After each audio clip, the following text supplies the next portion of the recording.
Right, I hope you're ready for some very cool gadgetry. Yes, without hesitation, repetition or deviation, here is the first part of this week's challenge in which Ortis and Suzi have got to have their designer heads on. Yeah, and we were quite simply charged with coming up with the ultimate gadget bag.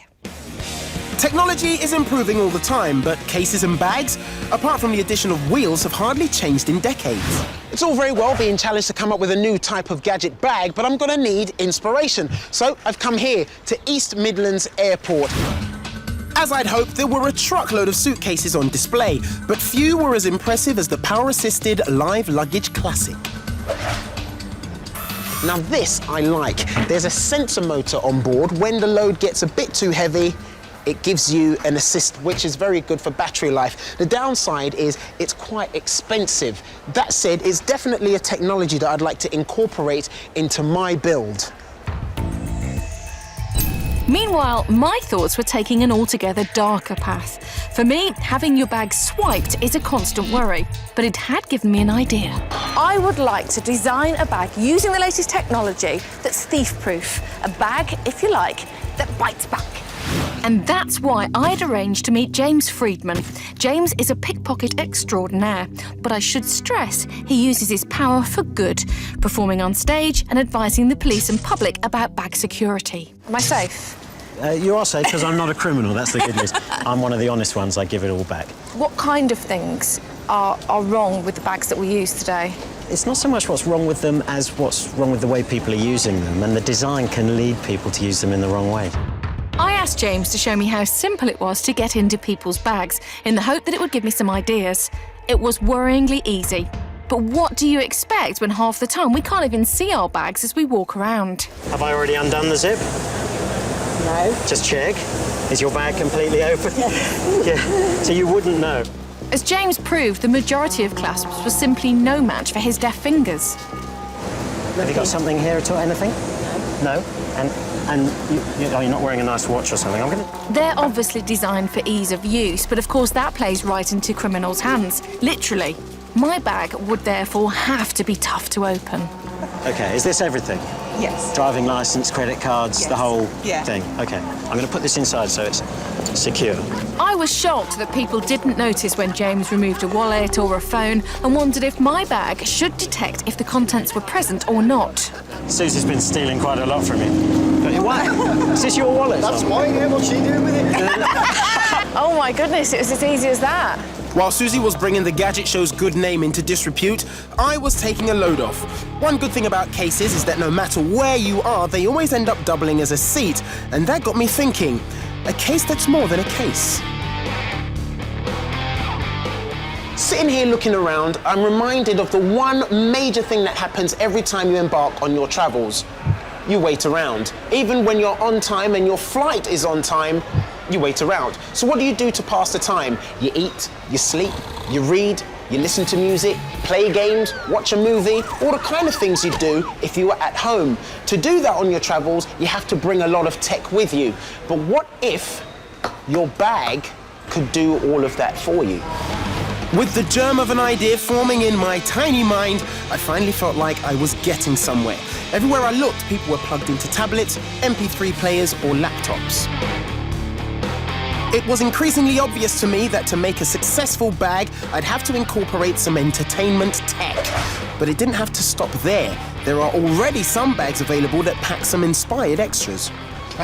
Now this I like. Small enough to be classed as hand baggage, and it's only got a scooter attached. Gangway, thank you. Yeah. Meanwhile, having seen how fallible most bags were, James and I got down to some planning. Electromagnetic locking. There are a number of safety gadgets already around, but could I use any of them in my design? I was wondering if there's some way that I can have an alarm on the bag. Material was important. Thieves frequently slash your bag to get inside, and James suggested inserting some steel into the strap, or even a metal mesh. It can't be cut. I liked the idea of having some sort of proximity alert in my bag. Or even a motion sensor on it so you can arm it when you're leaving it somewhere, and if someone moves it, you're going to know. Or what about fingerprint recognition just to open the bag? I want my bag to be Fort Knox. I was starting to think I'd have this challenge in the bag. Oh, really, Suzi? This was anything but case closed. I'm going to incorporate maybe some kind of inflatable mattress into my suitcase, and maybe some kind of seating arrangement in there as well. What about a touch screen so I can see things? Bluetooth, the sound to my headphones. Brilliant. Possibilities. They are indeed endless. Guys, really impressive work. Thank Genuinely, you. a whole host of ideas that I didn't actually think you'd come up with. Loving old James Friedman. What a cool guy.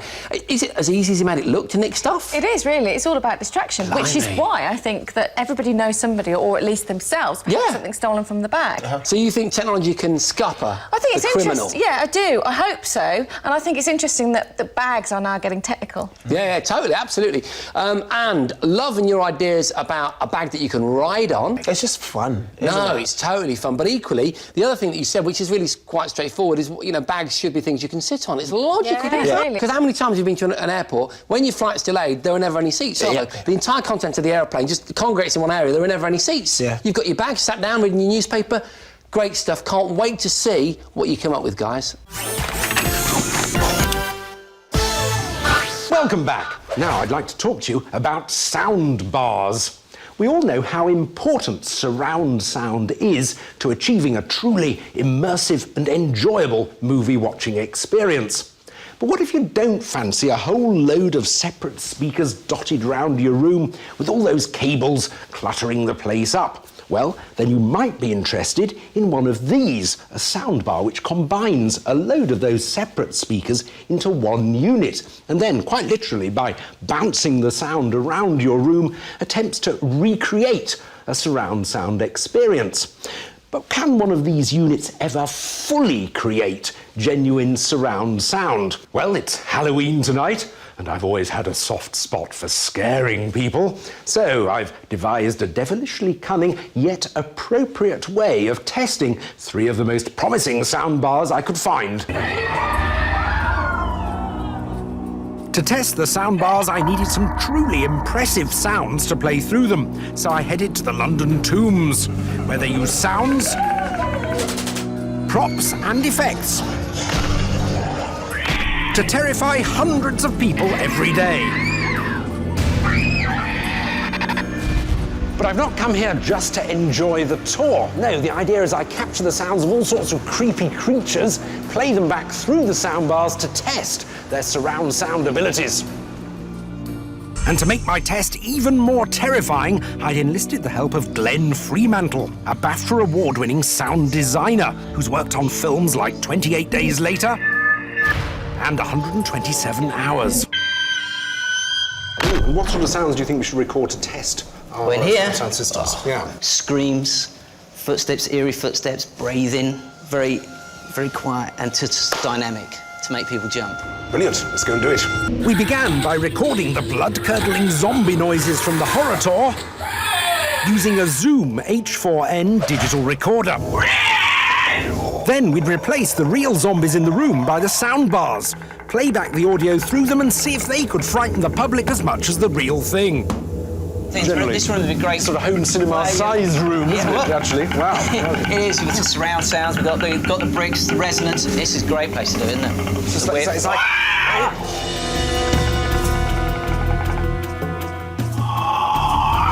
So, with the recordings in the can, we started editing together a sound sequence. Using all the best noises, we tried to create that maximum surround sound effect I'd need to scare the visitors. Why don't we put that sort of... The throat noise, yeah. That throat noise, yes. This is where Glenn's expertise came in really handy. Yeah, so they've got a mixture on the right-hand side of the footsteps and the roar in there. That sounds good. Before long, the scary sound sequence was done.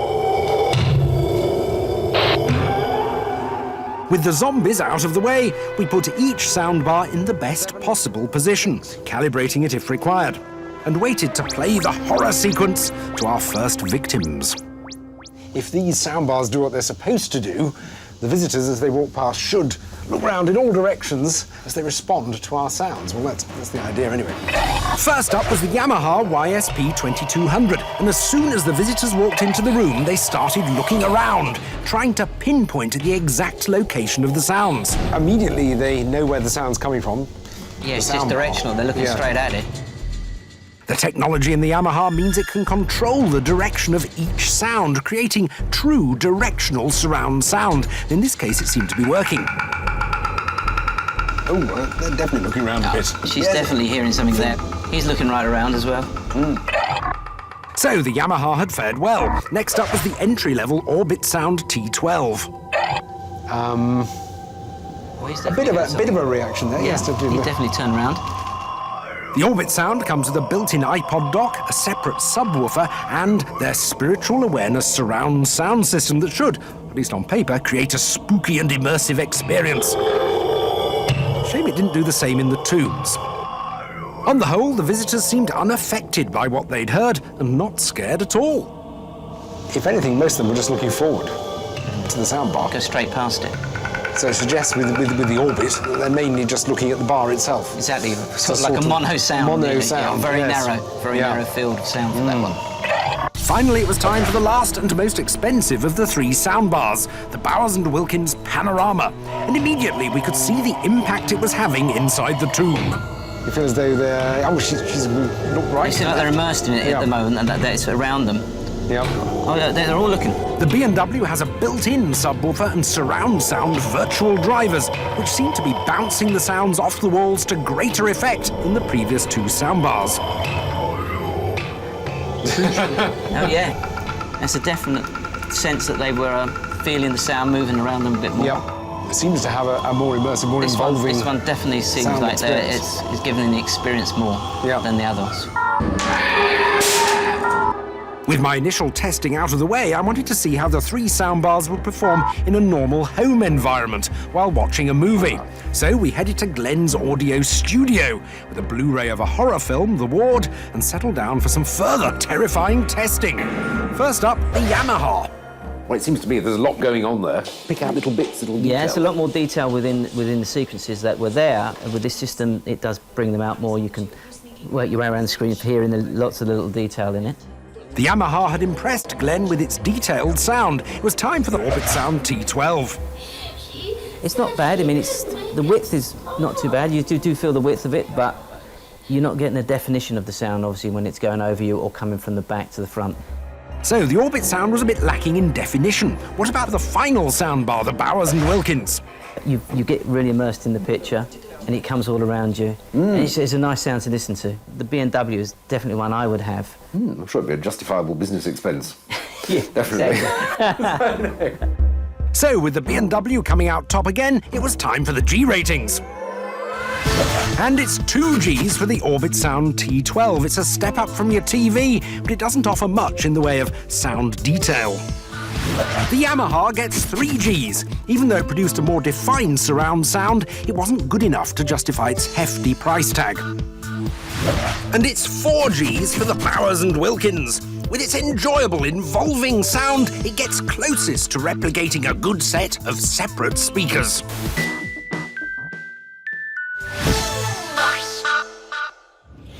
If you've ever wondered what the story is behind all the gadgets in the Gadget Show studio, then why not pop over to the Gadget Show website at channel5.com/Gadget Show, where you can take yourself on an interactive 360-degree virtual tour of our home.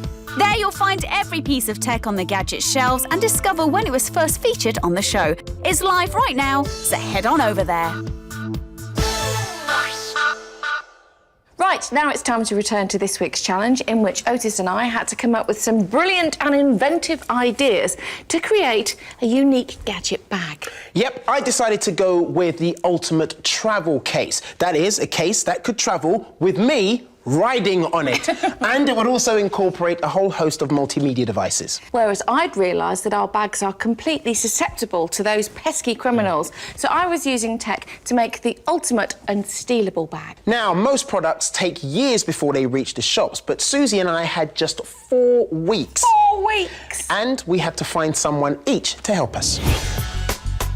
I didn't hang about, and before long had found a company to help me out. They're called Fripp, and they specialise in concept design and research, which is perfect for what I want. Tom Fripp and Lewis Green are 2 of Fripp's top designers, but would they be up for a gadgety challenge? So I want to create a bag that's very, very secure, but also that looks really good.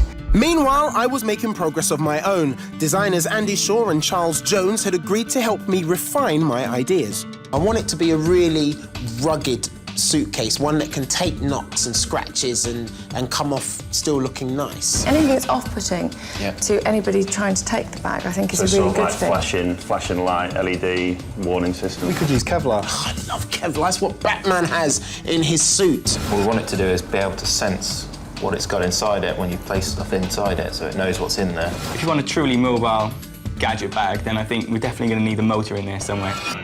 With the ideas flowing, it was time to put pen to paper. If we can make that, guys, we've literally got it in the bag. These are our sketches, our ideas. Now, I want to see what they look like in 3D. The designs clearly showed the shape and structure of the case, with aluminium reinforcements to take the weight, but there was more. This is the side panelling that has a recess for our media player. That's the part I'm very excited about. Because my bag was going to feature some pretty intricate tech, I went along to see electronics expert Ed Holsworth at Practical Control. Ed had been working on a proximity sensor that would alert you if the bag was taken away from you. Within the pairing, we've got a little radio frequency transmitter. So the further away the bag is from the cuff, it's like an elastic band stretching to the point where it can't cope anymore, and then bang, all the alarms go off. Having designed some finely tuned circuit boards, Ed's colleague Scott showed me a working prototype of the proximity sensor. So if I walk away now, an alarm should be triggered? Yes, exactly. OK, all right, give it a go. Still in the bag, still in the bag. There. And then, boom, everything reacts in the bag. As for me, things were moving fast. With the help of Small Fry, we've made our designs for the side panelling, so we sent the data, all the dimensions required for that side panelling, here to HPL. It's been programmed into a computer, which is now communicating with the CNC milling machine, and it's cutting out the mold for our side panelling now. That's going on in there. Starting with a block of solid styrofoam, the machine files the desired shape in stages, initially with just a rough outline before refining it to get a perfect shape. Imagine doing that by hand. That's a winning gadget bag taking place in there, yeah? After just a couple of hours, the panel was done. It's finished. Woo! And following a quick vacuum, it was ready to go. Back at Fripp, things were going well. My trusted designers, Tom and Lewis, had a genius idea. Smoke. Like it. By fitting some heat-activated smoke bombs that could be remotely triggered by a heated coil, smoke would be funneled down the tubes and out through holes on the outside of the bag. Imagine if you had a bag and it did that. You'd drop it straight away. That's fantastic. I loved the smoke idea and was getting increasingly excited. With the plastic components on order and the electronics coming together, I couldn't wait to see the finished product. So boys, I have our mouldings. I could see the lads had been busy. This was all coming together.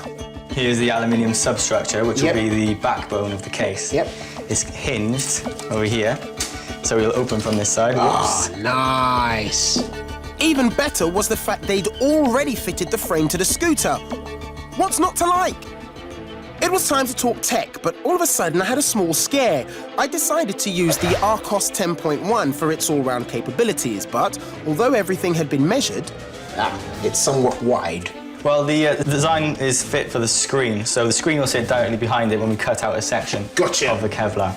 Speaking of Kevlar, it was time to start preparing the panels. Now, it just looks like woven cotton, but once we've wrapped our side panelling in it, we then apply an epoxy resin, and that makes it really hard, in some cases, bulletproof.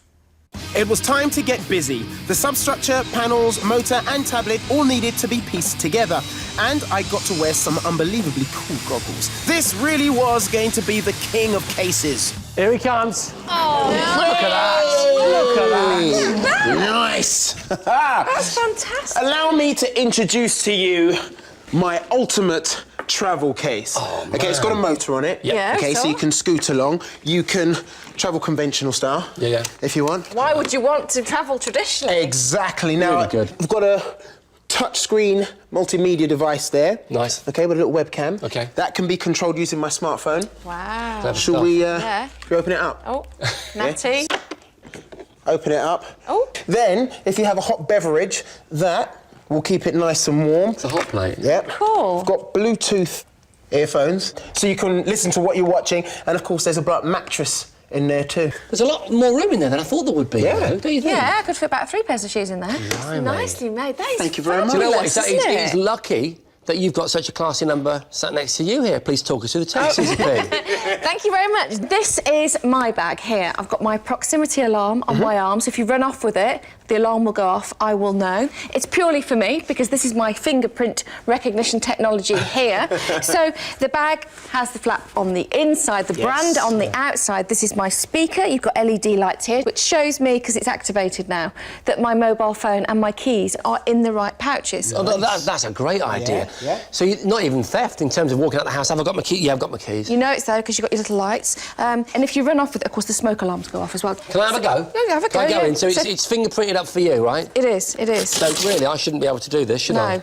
Unauthorised access. Oh, wow. Put you off, wouldn't it? That's really And impressive. also, while it's doing that, Unauthorised access. you can see there, Unauthorised access. even if you're listening to music, you can tell someone's in your bag because the light's on your shoulder. Because look, if I stand up, that catches your eye. Someone's in my bag. Ah! Yeah, see? Unauthorised access. Well, look, I'm very impressed. If you can just shut her missus up, that'd be great. Great work, both of you. But ultimately, it doesn't matter what you guys think, I'm afraid. It doesn't matter what I think. All that matters are the opinions of our experts. Industry experts in luggage are going to judge these after the break. Also after the break, Polly, on what must be one of the most beautiful pieces of technology we've seen on the Gadget Show for some time. Wow. In fact, here's a tasty little teaser.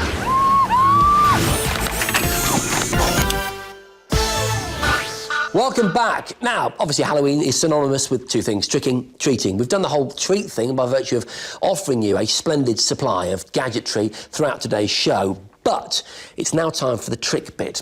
And for that, I teamed up with a masterful mischief maker to bring you our Gadget Show Top 5 Pranks.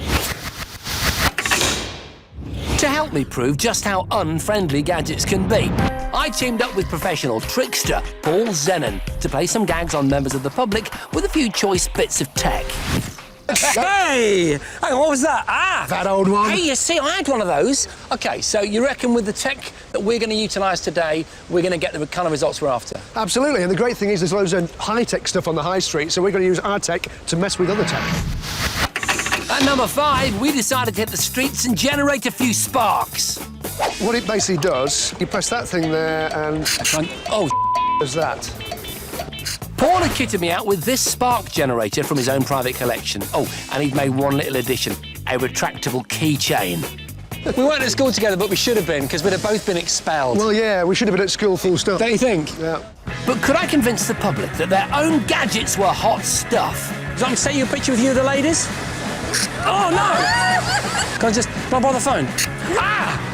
God. What's he done? What happened? 1 second. Jesus. Did I hold it with this? Yeah, hold it with that. Genius. At number 4, I could smell a rat. So you got the goods? I have indeed, Jason. Use it wisely. Thank you very much.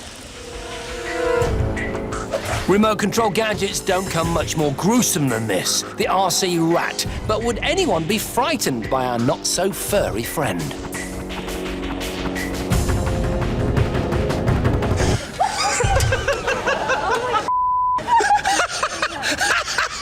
That was brilliant! And at number 3, it's the old classic, the electric shocking pen. The pen you can't go wrong with because it's something you naturally hand to someone. So what do you do with this? So basically just give it to them and they click it and... Ow! Ow! That's what you do. That's brilliant! But catching someone off guard takes a surprising degree of stealth. I'm just getting some signatures. I know it sounds odd. You want to sign your name on it? Have you... Oh, I've got a pen. You got a pen? Yeah. Ow! Simple, but hilariously effective. Excellent! Still fell for it.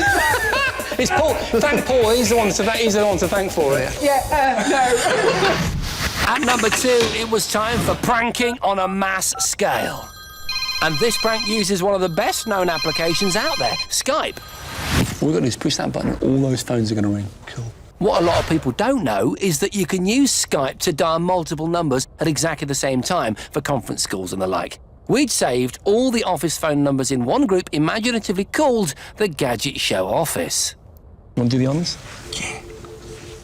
And once I hit call, the fun started. That was brilliant! You lot totally fell for it. But for our number one, it was time to employ a little bit of what Paul is famous for, sleight of hand. We've got a little thing using my iPhone. You can pretty much use any smartphone for this. Cool. And it uses an application that's so magical that it doesn't actually exist. I can't wait. What we're talking about here is a new app called Spider. There's a picture of the spider.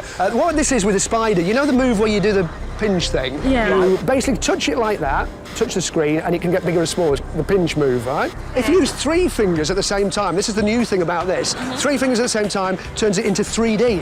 I've heard about it. You heard about it, yeah? Cool. Just tap it 3 times, right? Now with the other hand. That's a... Oh my God! I can't believe that she's heard of it before. I've heard of that. We've only just made it up. Seriously, that was very funny. You know, you can't fail working with Paul Zennon, a big friend of the show, and He is, some great little ideas, don't you think? Pretty simple stuff. Very good, very good. So we're back to the subject of bags and the fact that in this week's episode of the Gadget Show, Ortis and Suzi have designed their own tech-filled gadgety bags. Yes, I have created the ultimate travel case. Not only can you actually ride on it, it is very multimedia savvy. It's got a whole load of devices in it. And I wanted to create a bag, here it is, that was completely unstealable. This is a glamorous security bag, and it's even got a smoke alarm. So we have 2 very techie bags, but of course this is a challenge and we need to decide which one of these is the best, and for that we need judges. We certainly do, because it's not all about your bells and whistles, you know. It's about commercial viability, and who better to judge that than 3 industry experts. A couple of buyers from 2 of Britain's biggest department stores, Debenhams and John Lewis, and traveller extraordinaire and bag fetishist, the editor of LonelyPlanet.com. Let's see what they had to say.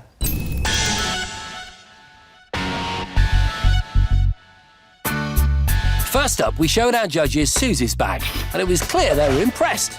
It's got lots of compartments, and that's good. Unauthorised access. The fingerprint recognition met with approval too, It's a great idea, isn't it? as did the proximity cuff. Lots of clever things in here designed to keep you and the bag close to each other. Bag stolen. What about the aesthetics, though? I'm no fashion expert, but what I would say is that this bag looks good. It can be worn by both sexes. You sure about that? Do you think it's a bit masculine? Yeah. The only thing I'd say is probably aesthetically it would need a bit more work. It looks a bit utilitarian at the moment. Although no one could deny that it was a great concept. I'm thinking about the chap who pinched my bag on the metro in Santiago in Chile a few years ago, and if I could have detonated a smoke bomb then and really sort of given him something to think about, I probably would have. It's brilliant because we constantly get asked about safety features in handbags. I do like the fact that if your keys are missing or your phone is missing, then it sets off an alarm. So Suzi's bag had garnered a largely positive reaction. How would the O-Dog's fun case go down, though? This is probably a Gizmo fan's dream case. It gives you quite an elegant solution for carrying all your electronic devices. Is it a bag or is it a scooter? Yeah. Or is it a cinema? Do you know what? It's all those things and more. This is great, the central locking. That's fantastic. A inflatable mattress if you fancy a kit. Not sure I'd be using that. So it was going down well, but there were concerns. And it's quite heavy. I think it's a great idea, very novel. My only concern is how much it's going to be in terms of price. Oh, come on, though. What's a few quid when you can do this on your suitcase? It's a good one, she got the knack. I did not think I was going to be doing that today. Wow, not bad, eh? Yeah. Got to call it. Some very positive comments about both of the bags. Yeah. We need a verdict, though, dude. You want the verdict? Yes. You sure you want the verdict? No. All right, let's hear it. Security bag has a lot of features and benefits that would appeal to our customer. However, I think the winner for me is the electric scooter suitcase. So, 1-0 to Ortis. If I had to pick between the 2, I'd say that's the clear winner. I put my money on that one. Ooh, so the buyers had come down on different sides. It was all down to the final vote. Well, it's always tempting to go for the shiny thing with wheels and a phone, but I think as a traveller you just want to get where you're going and know that you're going to be able to keep all your stuff together, so it's the security bag that does it for me. Oh, you travelling man. I thought he was going to go for that because he was having a good old play in the train station on that. It was wasn't he? really close, wasn't it? Yeah, yeah. Okay, well, But we I need to won. head You did, to the Suzi. scoreboard Well because done, you. Suzi did, of course, win, which means you go from 3 all the way up to 4 and you are now top of the board with O-Dog. Oh, impressive. For sharing Hey, that. Nice cup. at this point, obviously, normally we say thank you very much, good night. Yeah. But actually, we've got something very, very special before you go, and we saved it to the last because it really is the best bit. You're not going to believe the technology that this one here got to play with over in the US of A. You'll find out after the break. Welcome back. Now, prepare to be impressed. And I'm not just talking about Polly's effortless sofa chic. I am, in fact, referring to a serious piece of technology tested by the lovely Polly in the US of A. Yes, think Iron Man crossed with the man from Atlantis. Yeah, then sprinkle in a little bit of Wonder Woman, and you'll be about right. Get ready for the JetLev.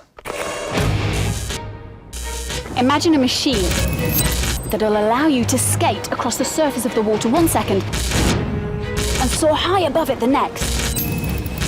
Now imagine a machine that'll allow you to run across the top. This is the JetLev. It's a recreational water-powered jetpack.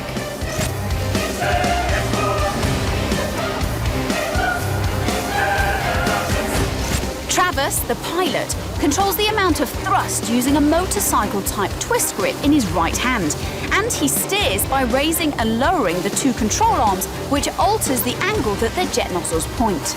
The long hose trailing out behind acts like a big fat fuel pipe. It is attached to a petrol-powered floating pump that forces water from the ocean up the hose to the jetpack under pressure, and this creates all the thrust you'll ever need. Now, there's enough fuel on board this floating pump to actually power this thing for 8 hours, which means you can theoretically go across the English Channel and back. Wow! Flat out, the JetLev can reach speeds of 22 miles an hour, or if altitude's what you're after, the hose is long enough to let you rise nearly 10 metres above the surface. He makes it look extremely easy to control, but I've got a feeling it's going to be a bit more difficult than I think. While I waited my turn, I got a few tips from my trainer, Nick. As still as you can be, because the smallest movements have huge impacts. They're things you're not supposed to do. Eventually, it was time for me to make my JetLev maiden flight. I got into position and armed the system. In spite of the briefings, I had no real idea what was going to happen next. Because, well, I've never had 2 fireman's hoses strapped to my back before. As I felt the jetpack power up, I was gripped with fear. But before I had time to think, I was flying. Well, sort of. To stop me fizzing all over the skies like a deflating balloon, Travis was controlling the amount of thrust remotely. So I have no control of the speed or my height. I'm just trying to control exactly where I go, and it's actually quite worrying. Even just concentrating on the steering was pretty tricky. It is all about small movement, and when you're in this kind of situation and you're not used to this, it's actually quite bizarre.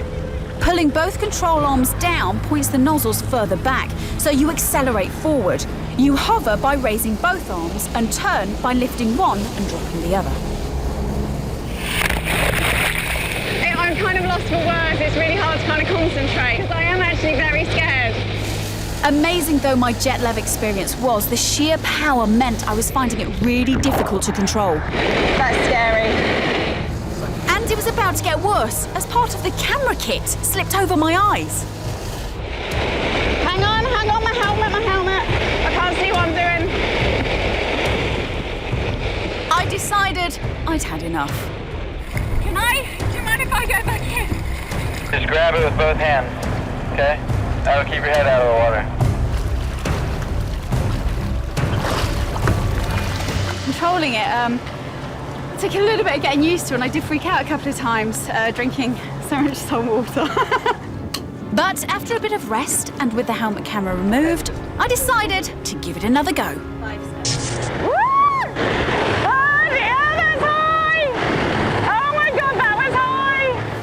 This time around, I started to see what the JetLev was all about.